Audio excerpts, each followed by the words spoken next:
今日嘅題目係新一代嘅英雄，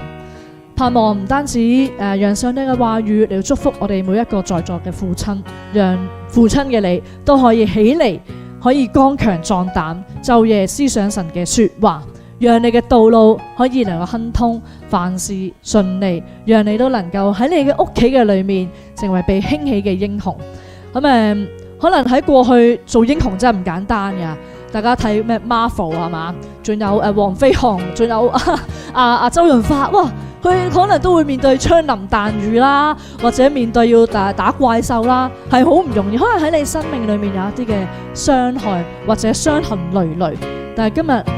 你嚟到教會，好想讓神嘅說話嚟到祝福我哋，嚟到醫治我哋，讓我哋喺你嘅兒女、喺你嘅子女、喺你嘅後代裏面成為英雄。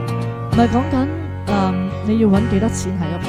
唔係講緊你要喺屋企裏面做幾多個家務，而係你嘅英雄係帶領你嘅家人認識上帝。神俾父親有一個好特別嘅位份。我都有講